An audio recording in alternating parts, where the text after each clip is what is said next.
कांग्रेस चालू पार्टी है। बीजेपी और कांग्रेस में कोई फर्क नहीं, बीजेपी करती है लूटतंत्र का काम। अखिलेश यादव सपा राष्ट्रीय अध्यक्ष। फिलहाल खबर आई है जतारा विधानसभा से। देखते रहिए न्यूज़ जतारा से मनीष दुबे, सागर सोनी की रिपोर्ट। आज टीकमगढ़ जिले के जतारा विधानसभा में उत्तर प्रदेश के पूर्व सीएम सपा पार्टी राष्ट्रीय अध्यक्ष अखिलेश यादव टीकमगढ़ जिले के जतारा विधानसभा के सपा पार्टी के उम्मीदवार आर बंसल के प्रचार में जतारा पहुंचे। इस उनके साथ गठबंधन पार्टी महान दल के राष्ट्रीय अध्यक्ष केशव देव मौर्य भी साथ रहे। इस दौरान अखिलेश यादव ने बीजेपी और कांग्रेस को आड़े हाथों लिया। कहा कि जब 80 साल के कांग्रेस के नेता उन्हें नहीं पहचान पाए, कांग्रेस चालू पार्टी है। इसके साथ ही कहा कि बीजेपी और कांग्रेस में कोई फर्क नहीं है, दोनों एक साथ ही। कहा कि बीजेपी करती है लूटतंत्र का काम, जनता को दोनों पार्टी धोखा देने का काम करती है। उनके द्वारा सपा पार्टी के जतारा विधानसभा प्रत्याशी आर बंसल को वोट देने की अपील की। आमसभा में काफी संख्या जनता मौजूद रही। उत्तर प्रदेश के पूर्व मुख्यमंत्री समाजवादी पार्टी प्रमुख अखिलेश यादव ने कहा, एक तरफ वे पीएम मोदी कह रहे हैं कि गरीबी कम हो रही है और दूसरी तरफ ये कह रहे हैं कि राशन 5 साल और बढ़ेगा। ये ऐसा इसलिए करना चाहते हैं क्योंकि ये लोगों को गुलाम बनाना चाहते हैं।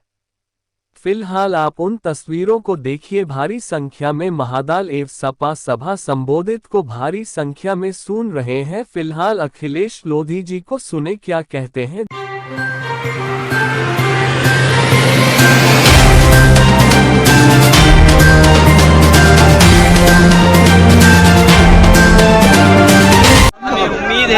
कि जनता हमारा समर्थन करेगी।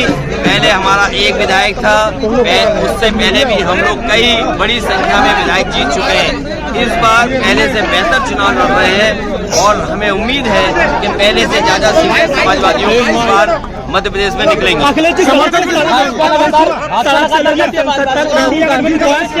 जाति जनगणना की बात करते हैं, बावजूद इसके दोनों पार्टियों ने 60 समाजवाद के उम्मीदवारों को टिकट दिया है।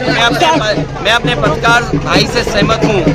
1931 में पहली बार जाति जनगणना और उससे पहले जाति जनगणना होती रही है। इस देश में अगर जाति जनगणना को रोका किसी ने तो वो कांग्रेस पार्टी है, और मंडल कमीशन की सिफारिशों को भी अगर किसी ने रोक के रखा था तो वो कांग्रेस पार्टी है।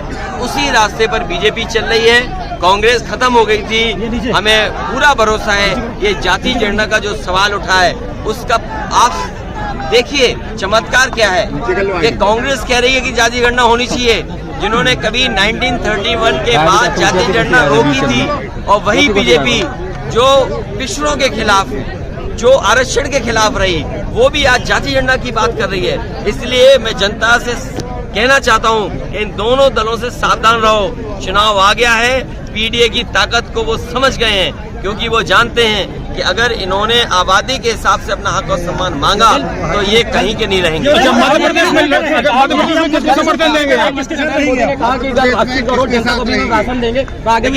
एक तरफ तो वो कह रहे हैं कि गरीबी कम हो रही है और दूसरी तरफ ये कह रहे हैं कि राशन 5 साल और बढ़ेगा। तो प्रधानमंत्री और बीजेपी को सोचना चाहिए, राशन बढ़ाते बढ़ाते ये केवल इसलिए करना चाहते हैं कि लोगों को गुलाम बनाना चाहते हैं। अगर जरूरत पड़ी तो किससे गठबंधन करेंगे मध्य प्रदेश के अंदर? नौकरी रोजगार न देना पड़े पर राशन के नाम पर वोट ले लें। आदिवासियों का किसके साथ सरकार बनाए? देखिए, किंग मेकर जरूरी नहीं, उससे ज्यादा जरूरी है कि 27% आरक्षण लागू हो, जाति जनगणना हो। अखिलेश जी, जब उत्तर प्रदेश कांग्रेस इंडिया गठबंधन आगे होगा, अभी तो पीडीए की ताकत से सब घबराए हुए हैं। अखिलेश जी, जब पहले कांग्रेस ईडी लगाती थी, अब बीजेपी ईडी लगाती है जी। पहले कांग्रेस नहीं बची, अब बीजेपी नहीं बची। ये कौन सी नई बात है? प्रधानमंत्री भी अभी मध्य प्रदेश के बारे में प्रधानमंत्री जी देखिए, मणिपुर में जो हो रहा है, मणिपुर में जो हो रहा है वो बहुत दुख भरी चीजें हो रही हैं और अब तो सूचना को भी रोकते हैं। कई बार हम लोग जो सूचना चाहते हैं वो सूचना नहीं मिलती है, क्योंकि जिस तरह का कंट्रोल प्रेस पे भी है। मैं आपको दोषी नहीं ठहराता हूँ, जो बड़े मालिक लोग हैं उन पे बजट इतना दे दिया है कि वो अब कुछ सच्चा नहीं दिखा तो सकते। क्या लगता है क्या कि आज अघोषित इमरजेंसी चल रही क्या देश में? इमरजेंसी नहीं, इमरजेंसी से भी खराब परिस्थितियां हैं। अगर आप सही न्यूज दिखा दोगे तो आपके खिलाफ कार्रवाई हो जाएगी। बताइए कौन सा कानून कहता है कि आप बुलडोजर चलाएंगे?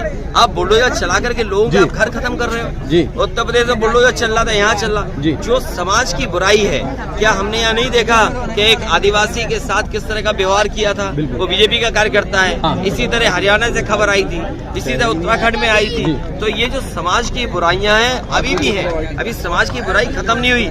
इसीलिए अगर बुराई खत्म कोई करना चाहता है तो उसके लिए सामाजिक न्याय, और सामाजिक न्याय के लिए जरूरी है जाति जनगणना। अखिलेश जी एनसीआरबी का डेटा कहता है, अखिलेश जी कांग्रेस पर लगातार आप हमलावर थे, लेकिन भाजपा की अपेक्षा नहीं, महाराष्ट्र का जो है सवाल वो आरक्षण का सवाल है। मराठा जो है ये बात तो पूरे देश में जाएगी। मराठा लोग अपना हक अधिकार मांग रहे हैं, तो इसलिए सबसे अच्छा रास्ता यही है कि आप जाति जनगणना करा लें और जिसकी जितनी जाति है उसके अनुपात में उसको हक और सम्मान दें। अखिलेश जी एनसीआरबी का डेटा कहता है, अगलों को भी जोड़ने की नहीं, बात हम तो हर एक को जोड़ना है और आज से नहीं जोड़ना। अगर जरूरत पड़ी अखिलेश जी सरकार में आजम खान को जेल भेज दिया गया है, इस बारे में आप क्या कहेंगे? नहीं, आजम खान साहब को इसलिए जेल भेजा जा रहा है कि वो मजबूत नेता है, वो मुसलमान हैं। बहुत से ऐसे लोग हैं, गांव में आप चले जाओ, पूछो तुम्हारा जन्मदिन कब का है तो बोलेंगे दिवाली के 2 दिन पहले हुआ था पैदा, कोई कहेगा होली के बाद पैदा हुए थे। तो बहुत से पुराने लोगों के आज भी सर्टिफिकेट सही नहीं है। अखिलेश जी पार्टी जाति और धर्म देख के कार्रवाई करती है। एक तो हो जाए सवाल पूरा। जो सवाल उनके साथ है, किसी परिवार के साथ इस तरह का व्यवहार पूरे देश के राजनीतिक इतिहास में नहीं मिला होगा। लेकिन मुझे खुशी इस बात की है कि आजम खान साहब घबराने वालों में से नहीं हैं और समाजवादी पार्टी पूरी उनके साथ खड़ी है। जिन दलों ने, जिन लोगों ने उनके साथ अन्याय किया है, मुझे उम्मीद है कि न्यायालय उनकी मदद करेगा और वो बहुत जल्दी जेल। अखिलेश जी भाजपा वाले इनकाउंटर कर सकते हैं उनका। देखिए, भाजपा वाले कुछ भी कर सकते हैं। हम और आपका भरोसा ये है कि महाकाल में जाएं तो आपका जीवन बच जाएगा। लेकिन सोचिए, उत्तर प्रदेश का एक व्यक्ति आया था, महाकाल के दर्शन किया, लेकिन उसकी गाड़ी पलट गई। वो गाड़ी नहीं पलटी क्या गाड़ी पलट कर किसी जान नहीं ले गई? क्या मुसलमान होना गुनाह है क्या? अखिलेश जी, मुसलमान होना क्या गुनाह है क्या? देखिए, ये बीजेपी से पूछिए। और हम तो ये कहते हैं हमें पिछड़ा होना क्या गुनाह है? हमारा घर जो था मुख्यमंत्री आवास, इन्होंने गंगा जल से धोया। क्या मैं ये बात कहने लगूं कि मैं पिछड़ा होना मेरा गुनाह है? क्या बीजेपी के नेताओं को नहीं पता कि हमारे घर को उन्होंने गंगा जल से नहलाया था? अखिलेश जी एनसीआरबी का डेटा कहता है, अखिलेश जी बीजेपी जाएगी और समाजवादी पार्टी के लोग जीतने जा रहे हैं। अखिलेश